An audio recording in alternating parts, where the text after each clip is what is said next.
Hello friends, स्वागत है आप सभी का हमारे चैनल जीएस स्टडी गार्डन पर। जैसा कि आप लोग जानते हैं, डेली हमारे चैनल पर सीटेट एग्जाम के लिए प्रैक्टिस सेट कराया जा रहा है। इसी क्रम में आज हम लोग हिंदी पेडागोजी का प्रैक्टिस सेट नंबर 9 देखने वाले हैं। चलिए वीडियो शुरू करते हैं। वीडियो अच्छा लगेगा तो लाइक कर दीजिएगा। अगर आप लोग अभी तक हमारे चैनल को सब्सक्राइब नहीं किए हैं तो प्लीज़ चैनल को सब्सक्राइब कर लीजिएगा, कि डेली हमारे चैनल पर आप लोगों के लिए सीटेट एग्जाम के लिए प्रैक्टिस सेट कराया जाता है। आप लोग डेली हमारे चैनल को विजिट करते रहिए। आप लोग अपना स्कोर कमेंट बॉक्स में जरूर बताइएगा। देखिए, पहला प्रश्न यहाँ से स्टार्ट है।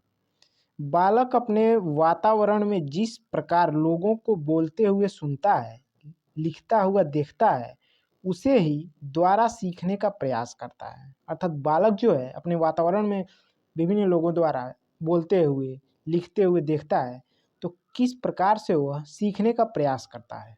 पहला दिया है अनुकरण, दूसरा दिया अर्जन, तीसरा दिया अधिगम, चौथा दिया इनमें से कोई नहीं। तो देखिए, बालक जो है अपने वातावरण में जो है लोगों को बोलते हुए, लिखते हुए देखता है, उसको जो है अनुकरण के द्वारा सीखने का प्रयास करता है। तो इसका राइट आंसर ऑप्शन फर्स्ट हो जाएगा। चलिए अगला देखते हैं। करा किसी पाठ्य सामग्री में कोई विशिष्ट सूचना निकालने के उद्देश्य से उस पाठ्य सामग्री के किसी अंश को बारीकी और गहनता के साथ पढ़ने का कौशल कौन सा अवबोधन कहलाता है। पहला दिया अनुमान, दूसरा वैश्विक, तीसरा स्थानीय, चौथा लेन देन।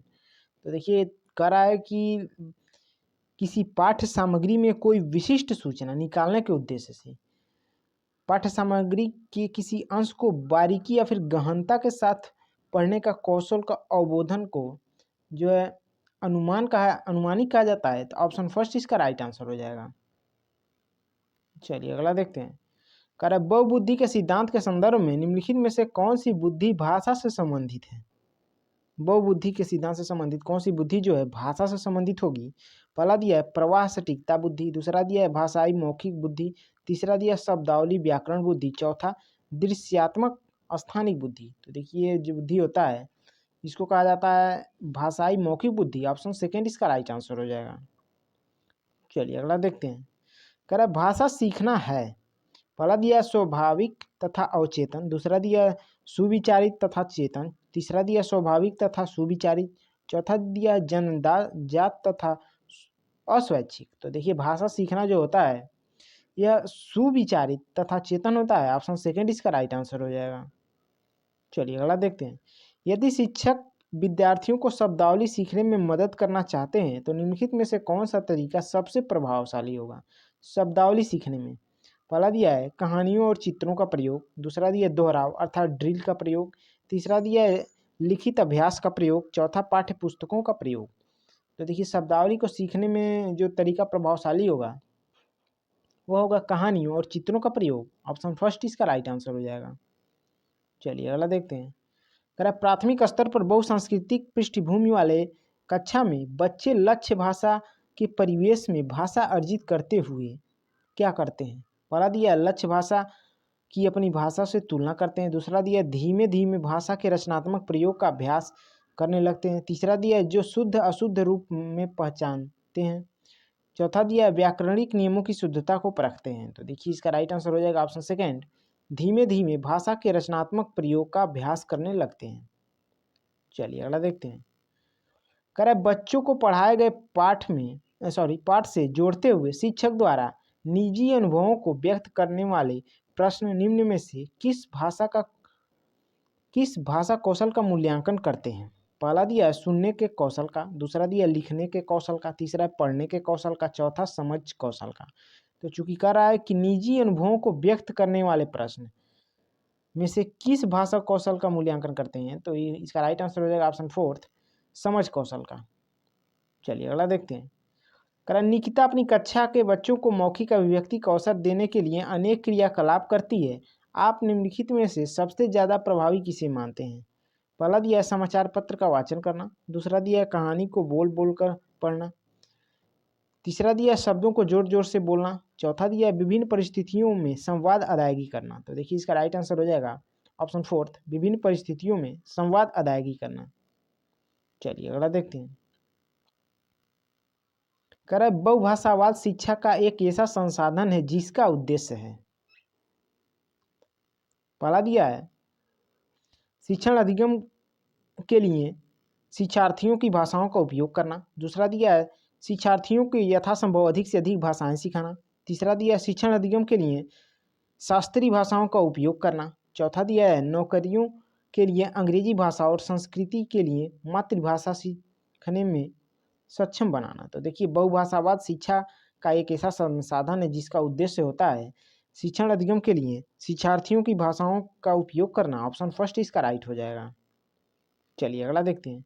वाइगोत्स्की के अनुसार जब कोई बच्चा या फिर बच्ची भाषा की मदद से अपने स्वयं के कार्यों को निर्देशित करता है या फिर करती है, लेकिन वह भाषा दूसरे के लिए श्रव्य नहीं है, उसके वाचन को क्या कहेंगे? दूसरों के लिए जो है श्रव्य नहीं, उसको क्या कहेंगे? पहला दिया है आंतरिक भाषण, दूसरा निजी वाक्य, तीसरा दिया है सामाजिक भाषण, चौथा दिया आत्म केंद्रित भाषण।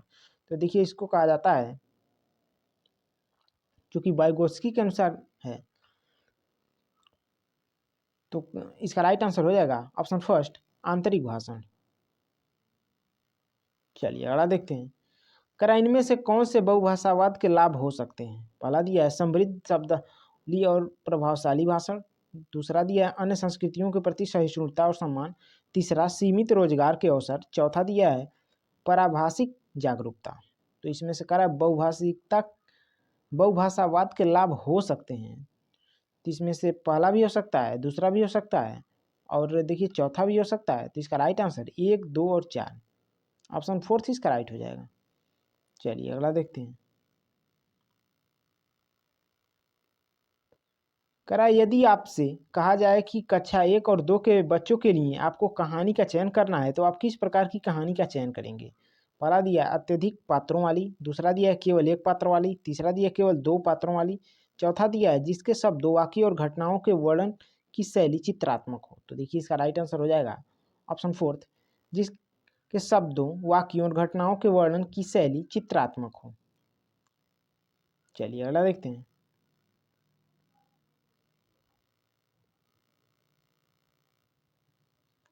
देखिए कह रहा है मनुष्य के मानसिक विकास के लिए मातृभाषा उतनी ही आवश्यक है जितना कि बच्चे के शारीरिक विकास के लिए माता का दूध। यह कथन है। पहला दिया है राजर्षि टंडन का, दूसरा दिया है रायबर्न का, तीसरा महात्मा गांधी का, चौथा विवेकानंद का। तो देखिए ये कथन जो है, ये कथन है महात्मा गांधी का। ऑप्शन थर्ड इसका राइट आंसर हो जाएगा।